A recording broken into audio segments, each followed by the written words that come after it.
Oh yeah, that's right. My whole face. I don't know. Wait, where is this being picked up? I can't tell from here. How close? How close do I? Hello. I've not done this before. Hello. Hello. Hello. Hello. Yep. What's that? It's a bit loud. Okay. I'll probably change how loud I'm speaking as I keep going. All right. All right. Here we go. Hello, everybody. Thank you for coming. I haven't done this before, so I'm probably going to do something crazy with the projector or something. I don't know. First of all, I'd like to start with a small confession. I'm a programmer, but I've written a lot of very, very bad code in my life, and I do continue to do so. I think it's very fascinating, though, because the interesting thing is we always end up writing bad code, but how can we do it in such a way that we don't screw ourselves and everybody over? And that's sort of a big part of what this talk is about. So who am I? It doesn't really matter. I really think that we should take everything everybody says with a grain of salt and think it through. But to give you some vague amount of confidence, I've been programming for 15 years and I'm a lead developer at Cerebral Fix. So maybe that gives you some amount of confidence. I don't know. The information in this talk, it comes from books. It comes from university courses a while ago, but mostly it comes from failing a lot and writing bad code and being like, "Oh, that was probably not a good idea." This talk is going to be from a strongly typed object-oriented perspective because that's what a lot of the engines we work in are, Unity, Unreal. But it does theoretically apply to other paradigms, but it may be a little bit more of a reach to work out exactly how things connect up. So what is software architecture anyway? It's quite a fuzzy term that gets thrown around a lot. It's not exactly clear. Mostly it's big words to make you sound smart. That has worked because I'm here and I put it on the slides, and I guess that's what got me through. It doesn't really have anything to do with code. It's a lot more about structure and flow of data and all of those things, the big picture. The analogy here is something like, if you're a painter painting a painting, it's a lot of paintings, we're not talking about brushstrokes here. We're talking about, the composition of the piece as a whole. So slightly more big picture stuff, but to immediately contradict that, software architecture does exist at all levels of a program. So it's even small little bits of code can have far-reaching consequences, which you now need to think about. An example I like to use for that is things like fluid simulations in games. In something like Elder Scrolls 6 or whatever versus something like Sea of Thieves, which is a completely water-based game, they're going to have wildly different considerations for what is important in terms of the fluid. It might be a huge decision that could screw everybody over in the water simulation game, but not in the Elder Scrolls 6, which I'm assuming is not going to be underwater, but that'll be awkward. If it is, then throw that whole thing out. Most of all, it's about trying not to create a nightmare. It's way too easy to do, and it does happen. On the flip side, there's a really wonderful thing that occurs when you do sort of architect well, and your designers will come to you and they'll look really sheepish and they'll be like, "Oh, that thing we said was going to be a way? Yeah, it's not going to be that way. Can you change it?" And you can be like, "Yeah, it's totally fine. I predicted this. It's going to be great." And that feels really great. So we like to have that kind of an experience. A very ambitious slide title here. We're more talking about things that we have to consider and compromise on when we are writing code and architecting. So there's four main things we tend to think about. The first of those is functionality, which is often we feel like it's an immutable thing that cannot be changed, but it really is not. We compromise on functionality all the time. Going back to water simulations, yeah, we love them. If you're making Skyrim or Elder Scrolls 6 or whatever, the fluid in that is going to have to be a lot less precise than if you're building a dam, simulating dam planning. You're probably going to want to get that pretty accurate. So we do compromise on functionality all the time. The next one is performance. We all know about performance. We have to worry about it. Upfront cost. So, how much money is it going to cost to do it right now, and how much effort and sanity is going to be expended in it. And then, of course, long-term maintenance cost. How much is it going to cost us in the long run, and how insane are we going to go maintaining this thing? Just a note, from a business perspective, all 4 of these things are about money. Thing that makes money, thing that will stop us making money, money now, money later. So to keep in mind that those things are hanging over us. Thing is that these change a lot. So really what we need to worry about is being able to change things to respond to those previous 4 concerns. As long as we can modify things, we can do like a really quick and dirty upfront job. You know, a producer or whatever comes to you and they're like, we need to get this done now. And you're like, oh, but that's going to screw us later. And they're like, no, it needs to be done now. Then you can do that as long as you can change it easily later. You can do that kind of a thing. And it's a lot about predicting that change. And that's a skill that you end up developing over time. And more on how we do this coming up. Something that's really, really important, I think I'm just going to keep going more and more important with what I say, is that software architecture is a human-focused practice. If there's one thing that you take away from this, is that this is ultimately about communicating with people, not about communicating with machines. Communicating with machines is actually pretty easy once you get used to it. It just does what you tell it. Communicating with people is much more complicated.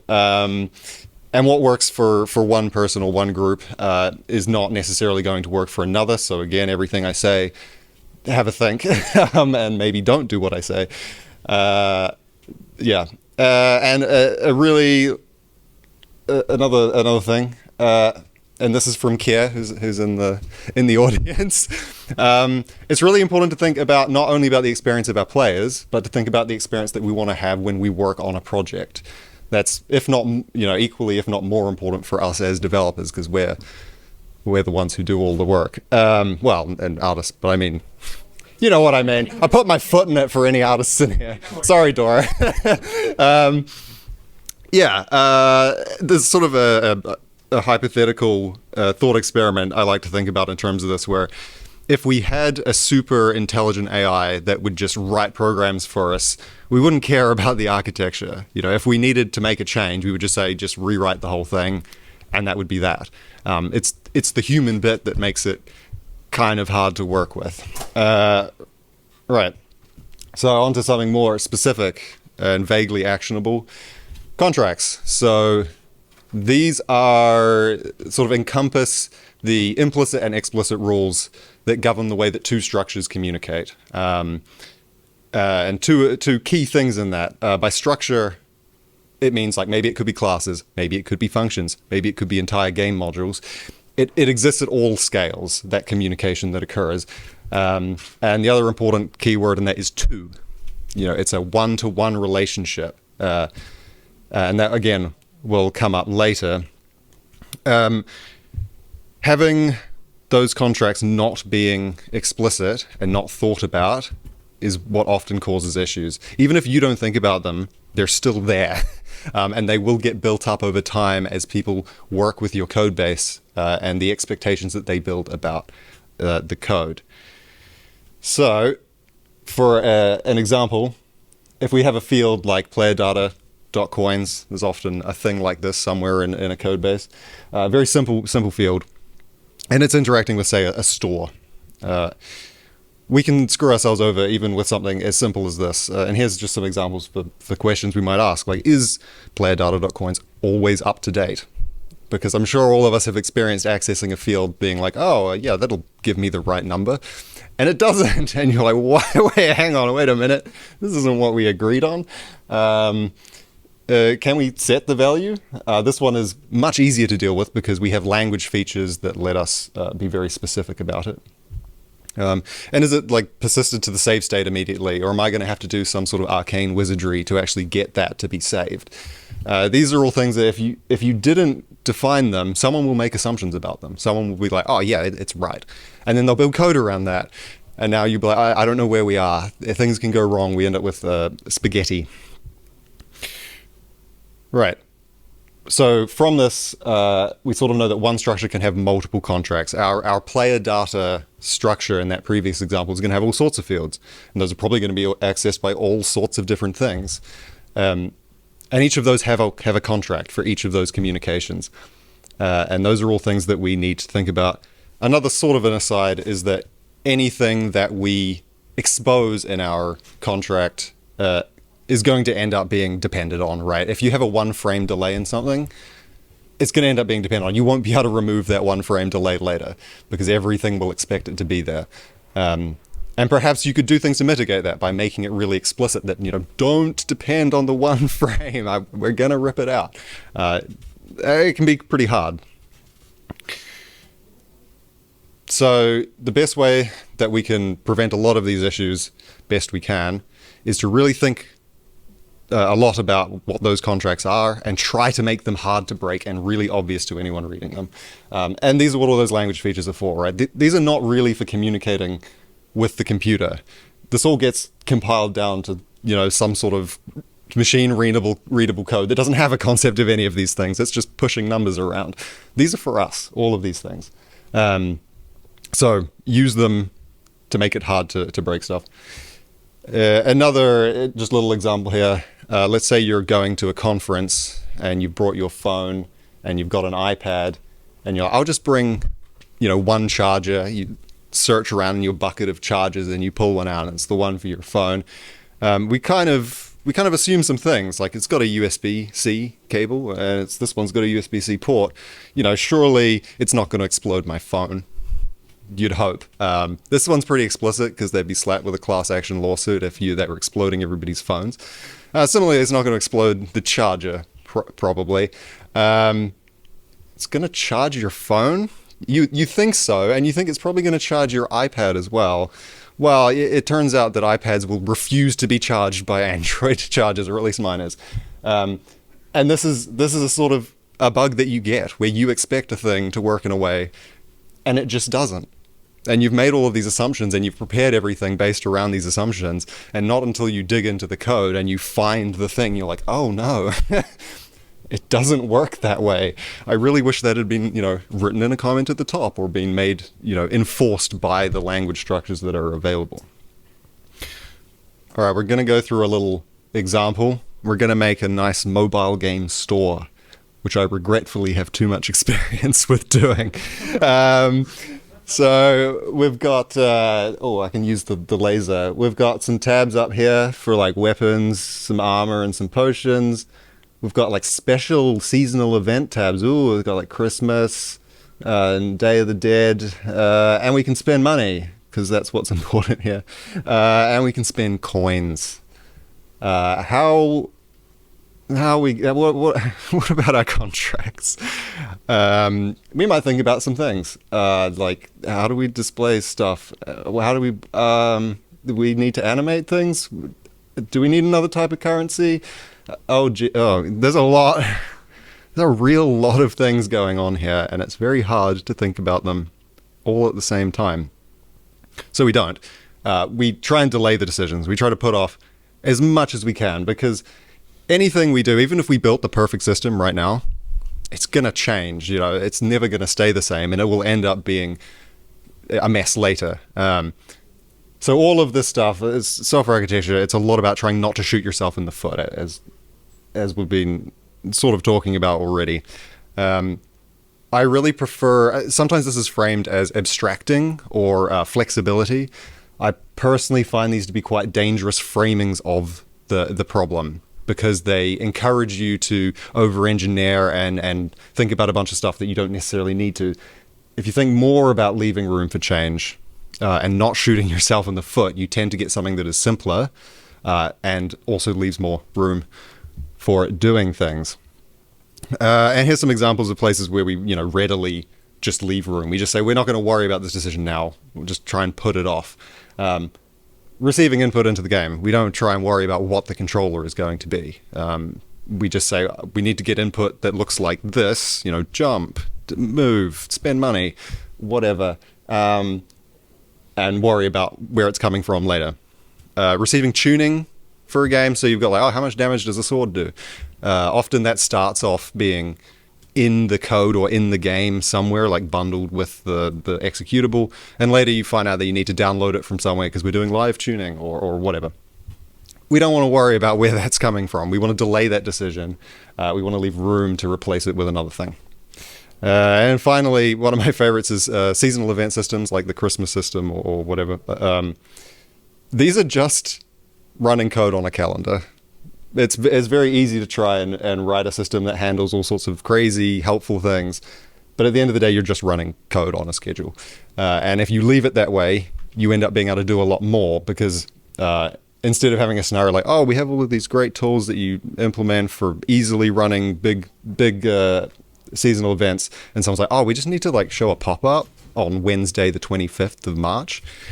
If you just let it run arbitrary code, safe code, then you can do that very easily, and you don't end up in the scenario where you're like, oh, but the system says we have to like put in a loot box or whatever. Cool. So back to the store. These are the core requirements. We're boiling away all of the content-y stuff. We're boiling away all of the extra stuff. We're just getting it down to what we really need at a minimum. So we need multiple tabs that don't necessarily relate to each other in any way. We need to be able to add and remove tabs. We need to be able to swap between tabs. And importantly, we want to be able to add new stuff to this really easily for us developers. So here's a diagram. This is UML, by the way. If you haven't seen it, it's a very helpful language for communicating stuff with people. This connection in the middle says it's an aggregation connection. So we've got one store data structure, and it has 0 to many store tabs that it has reference to and manages. Yeah, so on here, basically the main key points: we can add tabs, we can remove tabs, and we can get all the tabs. On the other side, we can get the icon that it wants to display at the top. We can say where in the list it's meant to display. And then there's this fun function, which is where we've put everything else. We've just said, do whatever you want. We don't care. You're a tab. The world is your oyster. In something like Unity, we'd probably instead just spawn a prefab or whatever. Or if it's in Unreal, it would be a blueprint that would represent that whole just chunk of functionality. If you're in some custom engine, I don't know what to tell you. There will be a way. I don't know if it will be nice. Right. Thing is, we have a diagram, but it didn't tell us much. We should always iterate on these. First of all, these two structures down here are actually persistent. They exist all of the time. They're not the actual thing that shows in front of the user's face. This up here is the thing that actually shows in the front of the user's face, and it's transient. Like, it'll be created and destroyed, and all it does is grab the stuff and render the stuff. That is its job. And these arrows mean, like, this store display has a reference to the store data, and it uses it. And this, same with this one, it has references to these. Cool. We have a bunch of unclear contracts here as well, so we're just going to quickly flick through some of these. This is one of my favorites because it comes up a lot, and it's very simple. What does priority mean? Does high priority mean like it's showed to the left, like is big number left, or is big number showed to the right? And the number of times I've seen a priority and had to go into the code and been like, yeah, okay. It's so unnecessary and it takes so much time when it's such a simple thing. Just put it in the comment at the top. Big means left.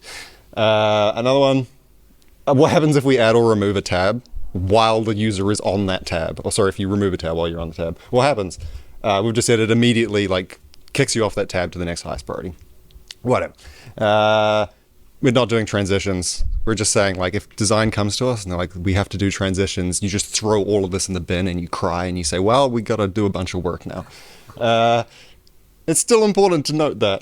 It's better than it, sneaking up on you. If we change these return values, you're going to have to reopen the store to see the change. We're not dealing with it. Otherwise, we'd need, like, event listeners or some crap. Nah. And everything else is handled by that function. We're just stating that again somehow.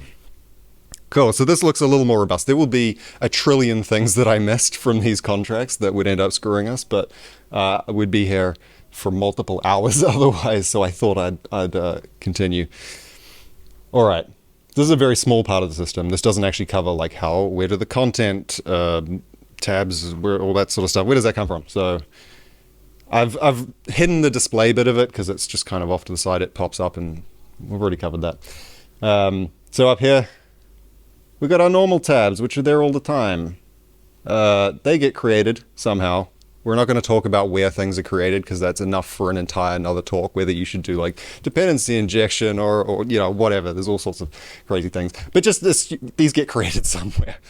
Maybe it's from your main function. I don't know. And they register themselves with the store data. And they say, hey, I'm here. I'm a tab. Please let me exist. Similarly, our seasonal events, whenever they get created, they are also going to register themselves. So everything just plugs in. Everything goes whoop into here. Worth noting, the great thing about this is if we have a seasonal event that wants to show a store halfway through, it's not a problem because it handles that. It can add itself whenever it wants. Likewise, if we want to have one that has 2 stores, we can just have 2 different objects that implement this, and then they ram it into the store data whenever they feel like it.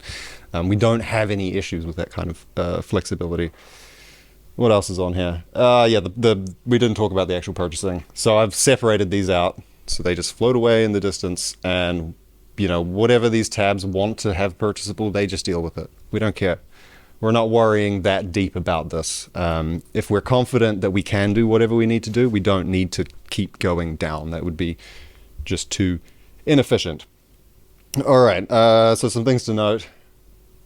Everything still just plugs in. Just goes whoop, you add a new thing, whoop, and it goes just like that.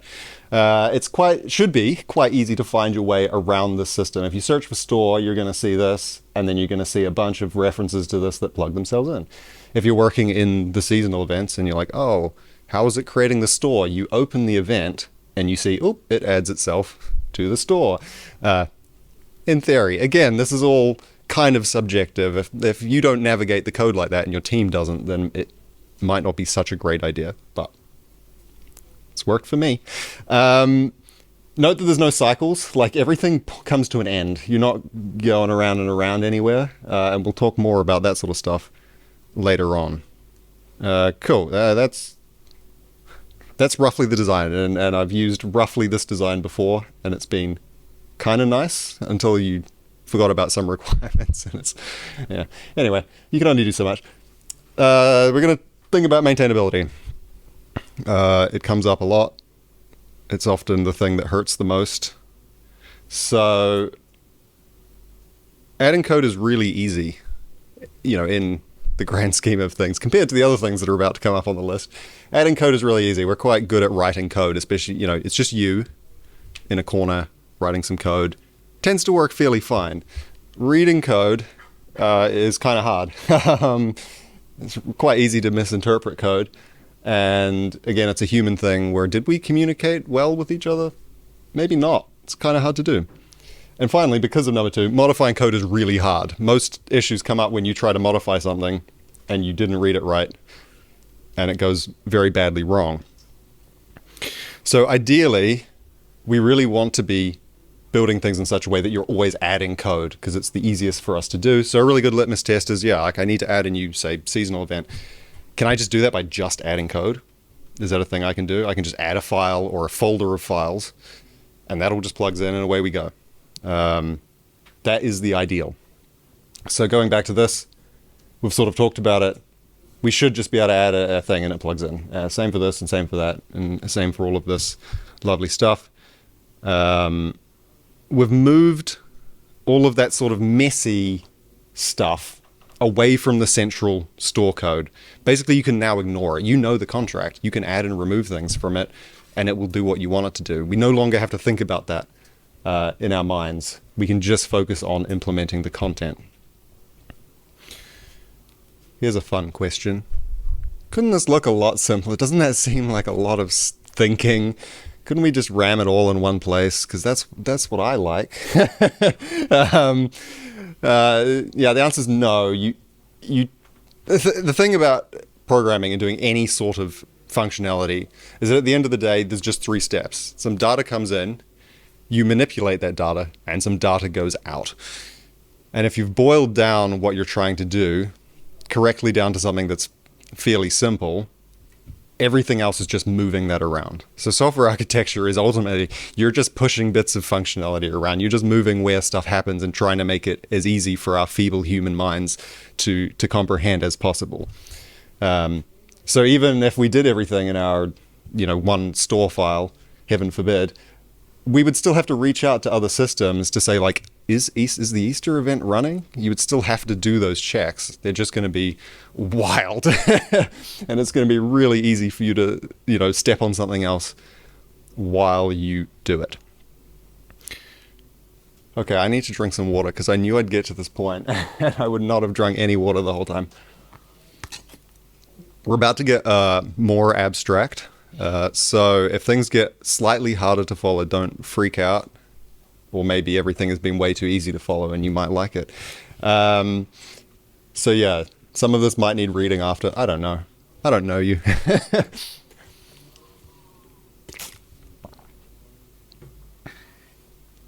Okay. So we've got some structures set up. Which way around should they interact with each other? We can pretty much always flip the direction of a dependency. Like, if we have a button and a store page, the store page can listen to events on the button being clicked, or the button can just directly call things on the store. So we can always flip who knows about what. So how do we decide which way a thing should go? And the answer is we should depend in the direction of stability. So what is stability? Stability is this thing where you guess how likely something is to change. It's more of an art than a science. But, like we can say about our seasonal events like Christmas or whatever, we're going to be making a lot more changes to that sort of a thing than we are going to be making to our core store, because we simplified the store down so it should be very stable. So in that case, our seasonal events and whatever should depend on our very stable store. So there are pros and cons, right? To each of these, and using them is just dependent on what particular case you're looking at. Another thing to note is that not only do you inherit stability from depending on things, the more things depend on you. So, for example, A has lots of things depending on it. It makes it much harder to change. You're much, much, much more likely to break something in the left-hand example than in the right-hand example if you change A. So in theory, changing A could break B, C, D, or E quite easily, depending. And on the right, A, you can change it willy-nilly. It's not going to affect any of these things because they don't care about it.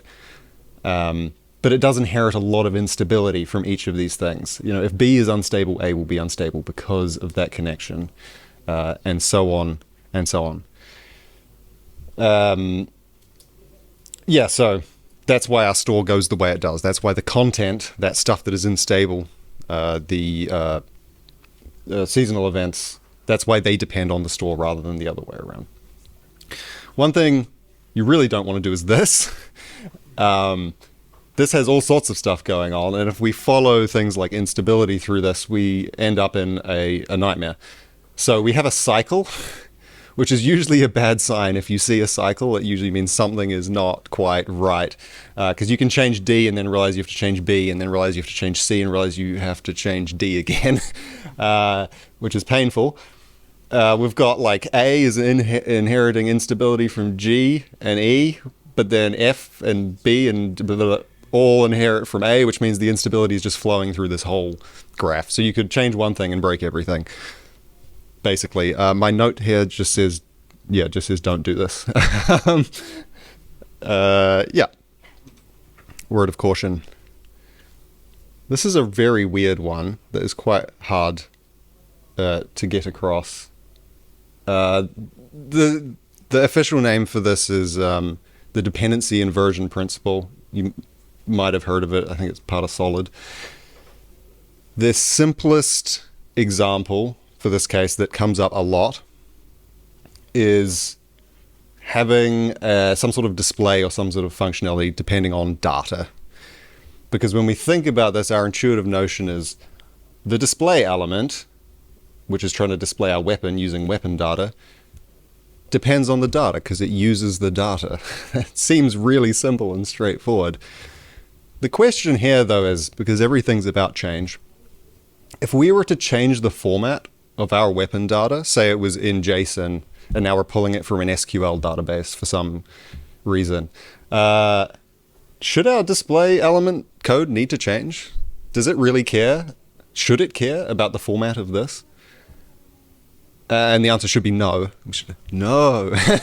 But on the flip side, if our weapon display element now needs to display like a tint, and that tint is, meant to come from somewhere, oh, we're going to have a red sword or something, very exciting. Is the data going to need to change? Yeah, because the data needs to provide that information.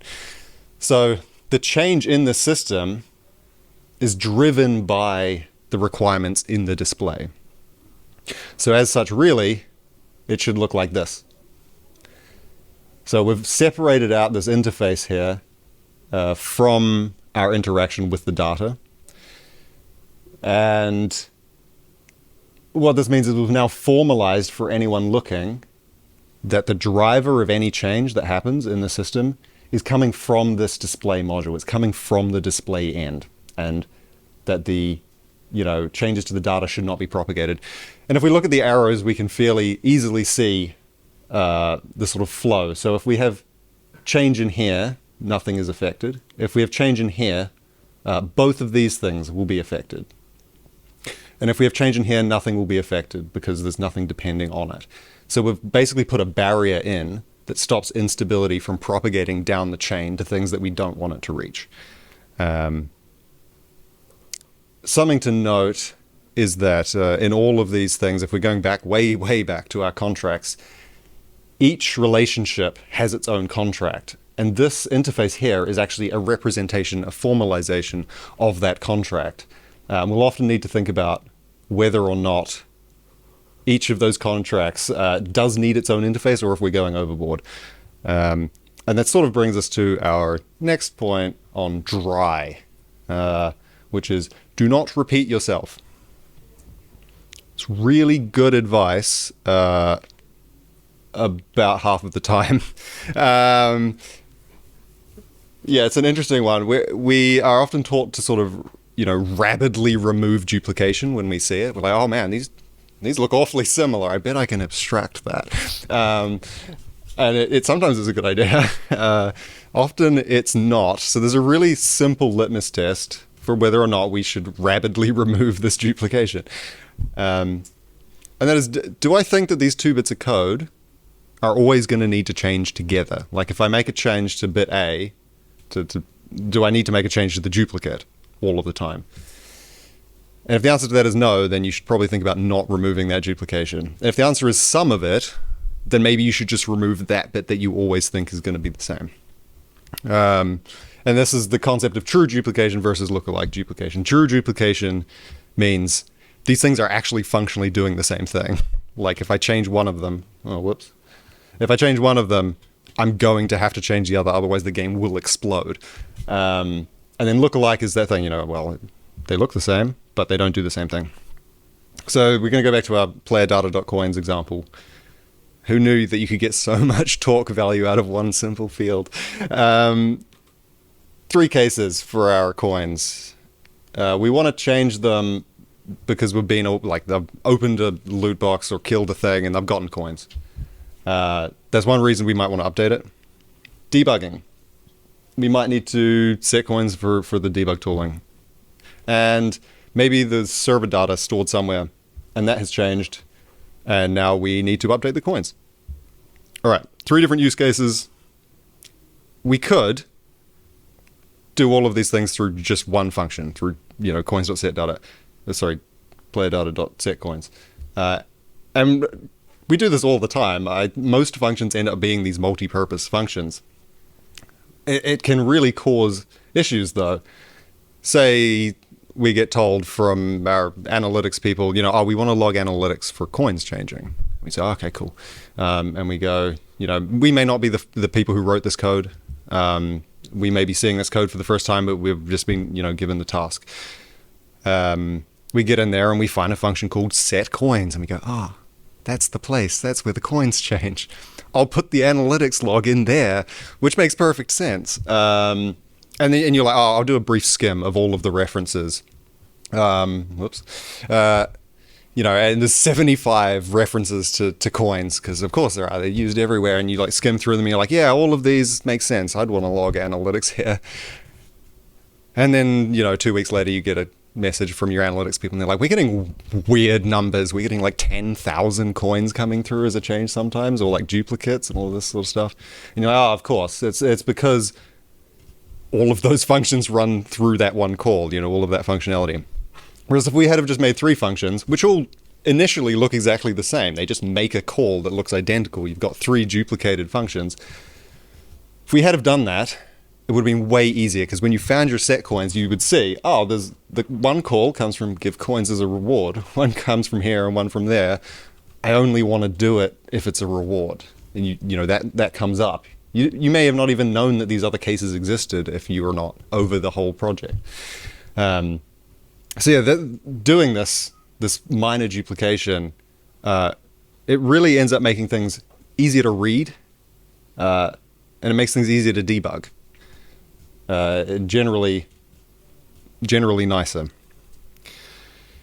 So we've talked about a number of concepts very rapidly. I apologize, it's been pretty dense. Should you do all of this kind of complicated stuff, like all of the time, everywhere? No, probably not. You probably shouldn't have a million functions that do the same thing, and a trillion interfaces. It's probably going to get pretty exhausting. It's really about being aware that these concepts exist, knowing, oh, there is a contract here, and then guessing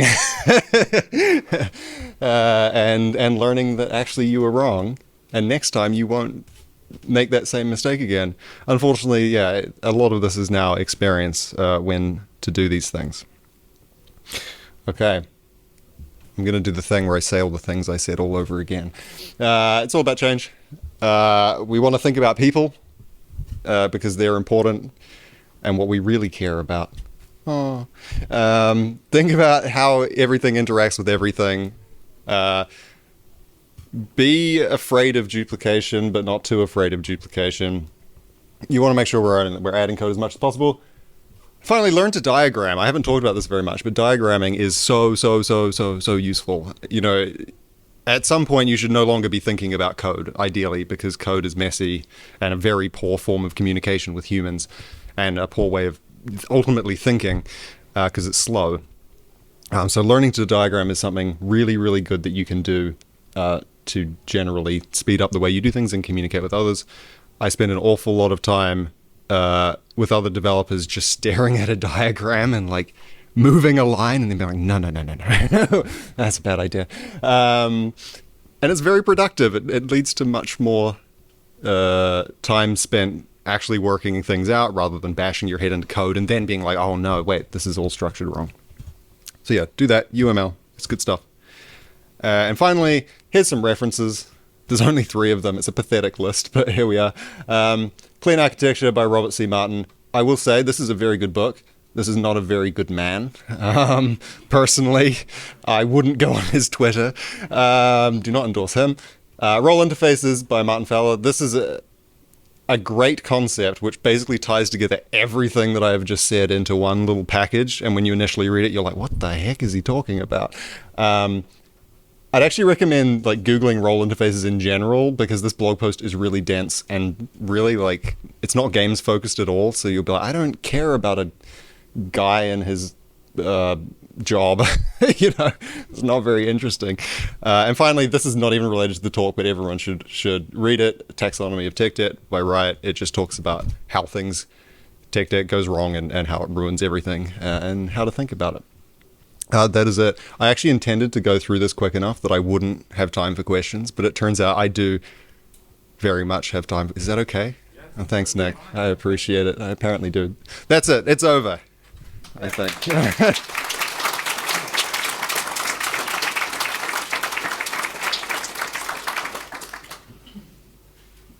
Do we have sound through this other? You're not allowed to ask questions.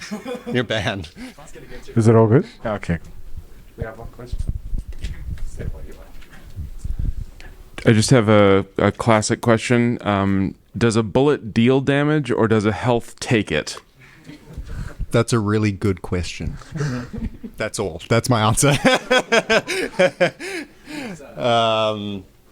Oh man,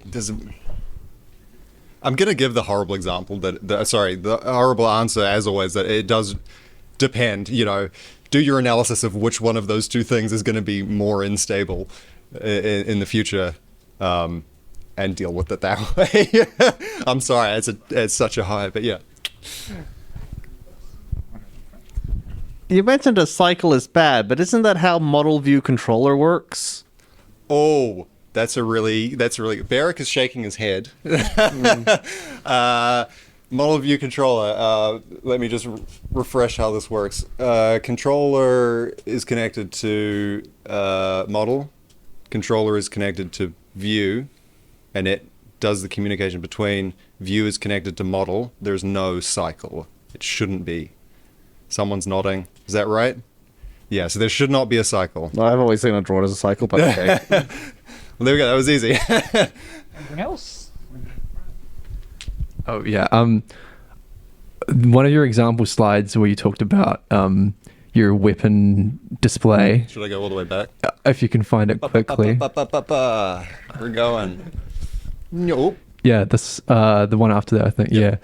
Yeah. So when you implement this interface here, like, isn't there still a case where you might have to change this interface and you're going to have to change the display and the data anyway? Yes. So that case should be driven by the front end. So it should be a requirement to our display that forces that to change rather than the other way around. So that's okay. There's always going to be change. It's just which one of those is the driving force, you know, which one should cause other things to change.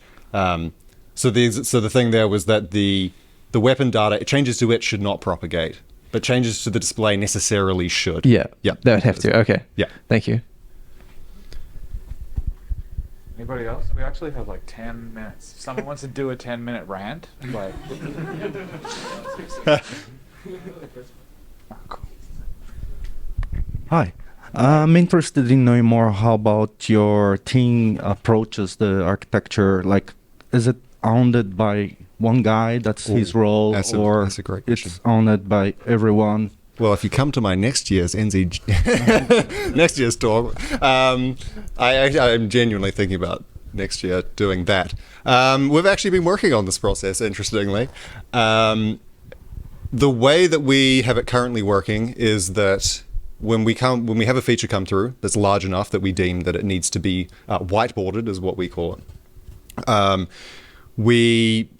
Whoever is the person who will be implementing it will do basically a draft of the diagram at a high level, and then we'll have a whiteboarding session where there will be at least one lead developer who has the required experience to comment on it, and they will come into that session, and anyone else is allowed to join in and throw their 10 cents in, and then we will just sort of beat it to death and decide if that is the outcome we want. Go over any edge cases. Sometimes we'll bring a designer in as well to make sure that, you know, if the designer's like, hey, wait a minute, that's not what we said this was meant to work like, we can do that as well. Or if there's technical limitations that we need to discuss with them. So we sort of do democratize that a little bit. And yeah, it's a whole team driven, because the advantage of that also is that you get that sort of cross pollination, you get that information being transferred between different seniority levels. That's great. So does that answer? Cool. It depends how often the features come in. We don't have a standard schedule particularly. I don't know. Let's see. How many times in the past few months have we had those sessions? It's probably, yeah. Oh, it depends, because Carl and I have done quite a few recently. So I would say, yeah, one every 2 months-ish, roughly around there, depending. But yeah, it's fully driven by, because we work with clients, so it's often driven by the demand of the client. So it sort of changes the paradigm slightly there, but yeah. Invert the dependency even. Yeah, the dependencies, exactly. Yeah, the dependency, there's the other way up. We have an inversion. Cool. Is there anything else? Because we're allowed to just let everybody go and run away. Oh, we have another one. let's say that someone hypothetically had a project, completely hypothetically, that was Completely, yeah. violating a lot of these principles, Yeah. and the graph looked more like the bad examples at the end. What would your approach be on your team to kind of start to unpick that? Also, a really good question. That's very difficult. And funnily, the project that various of us in the room work on is like, it's 10 years of that and us being like, oh my goodness. Oh boy. Yeah. You have to be very, very careful is the first thing. Especially if it's, or like, if you don't mind me, is it already like a live product or is it in development? About to go into softball. Yeah, right, okay. Because if it's live, you're like doing surgery, you know, you're like, oh no. If you have enough time, it's a bit of a different question.